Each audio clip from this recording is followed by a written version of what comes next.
Lord Henry observava-o com um sutil sentimento de prazer. Como era diferente agora do mancebo tímido, amedrontado, que ele havia encontrado na telha de Basil Hallward. O natural havia se desenvolvido como uma flor desabrochada em feitio de umbela escarlate. A alma sairia do esconderijo e o desejo a tinha encontrado. E o que propôs fazer? Interrogou enfim Lord Henry. Queria que tu e Basil viéssemos comigo vê-la trabalhar. Uma noite dessas. Não tenho a menor dúvida quanto ao resultado. Ambos reconhecerão certamente o seu talento. Então havemos de retirá-la das mãos do judeu. Ele contratou-a por 3 anos, ou 2 anos e 8 meses, presentemente. Deverei, sem dúvida, pagar qualquer coisa. Feito isto, procurarei um teatro em West End e torná-la-ei convenientemente conhecida. Ela extasiará o mundo. Isto é impossível. Sim, ela o conseguirá. Ela não só tem talento, o instinto consumado da arte, como uma verdadeira personalidade. E muitas vezes me disseste que eram as personalidades e não os talentos que resolviam as épocas. Bem, quando iremos nós? Vejamos. Hoje é terça-feira. Amanhã. Ela amanhã interpretará Julieta. Muito bem. No Bristol, às 8 horas. Eu trarei Basil. Às 8 horas não, Harry, por favor. Às 6:30. É necessário que lá estejamos antes da subida do pano. Devemos vê-la no primeiro ato, quando ela encontra Romeu. 6:30. Que horário! Teremos então um chá ou uma leitura de romance inglês. Escolhemos 7 horas. Nenhum gentleman janta antes das 7 horas. Verás Basil ou devo escrever-lhe? Caro Basil, há uma semana não o vejo. Procedo mal com ele. Enviou o meu retrato a uma admirável moldura, especialmente por ele desenhada. E embora eu tenha ciúmes da pintura, o mês mais moça que eu, devo reconhecer que me deleita. Talvez fosse melhor que lhe escrevesses, pois não desejo vê-lo só. Diz-me coisas fastidiosas e dá-me bons conselhos. Lord Henry sorriu. Por prazer, nos desembaraçamos do que precisamos. É o que eu chamo o abismo da generosidade. Oh, Basil é o melhor dos meus camaradas, mas parece-me um pouco filisteu. Descobri isto, Harry, desde que te conheço. Basil, meu caro, emprega em suas obras tudo quanto há nele de delicioso. A consequência é que só conserva para a sua vida os seus prejuízos, os seus princípios, o seu senso comum. Os únicos artistas que conheci pessoalmente deliciosos eram maus artistas. Os verdadeiros artistas só existem do que produzem e, consequentemente, as suas pessoas não oferecem interesse algum. Um grande poeta, um verdadeiro grande poeta, é o mais prosaico dos seres. Os poetas inferiores, porém, são os homens mais sedutores. Quanto pior sabem rimar, mais pitorescos se tornam. O simples fato de haver publicado um livro de sonetos de segunda ordem torna o homem perfeitamente irresistível.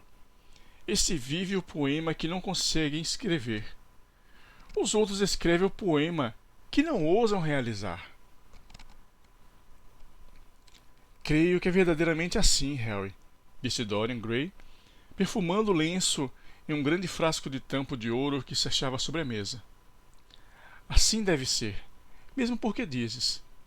E agora adeus. Imogênea me espera. Amanhã não te esqueças. Até a vista. Logo que o outro partiu, caíram as pesadas pálpebras de Lord Henry e este pôs-se a refletir. Na verdade, poucos seres jamais o tinham interessado tanto quanto Dorian Gray, e a paixão do adolescente por quem fosse causava-lhe um ligeiro arrepio de aborrecimento ou de ciúme. Estava contente. Aos seus próprios olhos, tornava-se mais interessante e objeto de estudo. Sempre fora dominado pelo atrativo das ciências, mas os assuntos ordinários das ciências naturais haviam-lhe parecido vulgares e pouco curiosos. De sorte que havia começado pela análise de si mesmo e acabava por analisar os outros. A vida humana, eis a única coisa que lhe parecia digna de investigação. Nenhuma outra, comparativamente, apresentava o menor valor. Na verdade, quem considerasse a vida e seu estranho cadinho de dores e delícias não poderia suportar na face a máscara de vidro do químico, nem impedir que os vapores sulfurosos lhe turvassem o cérebro e imbuíssem a sua imaginação de monstruosas fantasias e outros disformes. Havia venenos tão sutis que, para conhecer as suas propriedades, seria preciso alguém experimentá-los em si próprio.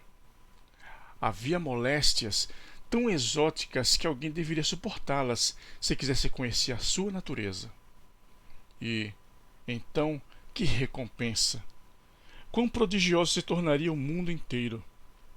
Notar a áspera e estranha lógica das paixões, a vida emocional e colorida da inteligência, observar o ponto em que elas se encontravam ou se separavam, como vibram uníssonas e como discordam, e nisso haveria um verdadeiro gozo. Que importava o seu preço?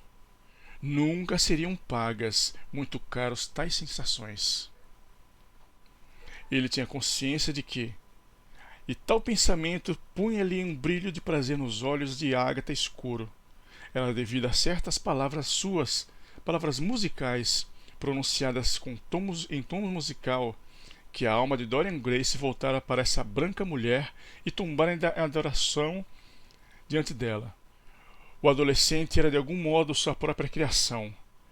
Ele o fizera abrir-se prematuramente à vida. Era alguma coisa. A gente vulgar espera que a vida lhe descubra os segredos. Ao menor número, porém, aos mais seletos, esses mistérios são revelados antes que o véu seja arrancado. Algumas vezes isso é um defeito de arte, particularmente da literatura, que afeta diretamente a paixão e a inteligência. De tempos em tempos, porém, uma personalidade complexa toma o lugar da arte, torna-se assim, no seu gênero, uma verdadeira obra de arte, tendo a vida as suas obras-primas, tal qual a poesia, a escultura ou a pintura. Sim, o adolescente era precoce e ceifava na primavera. Existia nele o impulso da paixão e da mocidade, mas tornava-se pouco a pouco consciente de si mesmo. Era um gosto observá-lo, com sua bela figura e sua bela alma devia fazer sonhar, porque inquietar-se pela maneira como acabaria com o fim de disso tudo. Ele era como uma dessas graciosas figuras de um espetáculo, cujas alegrias nos espantam, mas cujas mágoas nos despertam o sentimento da beleza, e as chagas nos aparecem como rosas rubras. A alma e o corpo e a alma, que mistérios! A animalidade na alma e o corpo tem seu momento de espiritualidade. Os sentidos podem afinar-se e a inteligência degradar-se. Quem seria capaz de dizer onde cessam as impulsões da carne e onde começam as sugestões psíquicas? Como são limitadas as arbitrárias definições dos psicólogos? E que dificuldade de decidir entre as pretensões das diversas escolas? A alma seria uma sombra reclusa na casa do pecado? Ou o corpo e a alma não seriam realmente senão uma só, como pensava Giordano Bruno? A separação do espírito e da matéria era um mistério, como era também um mistério a união da matéria e do espírito.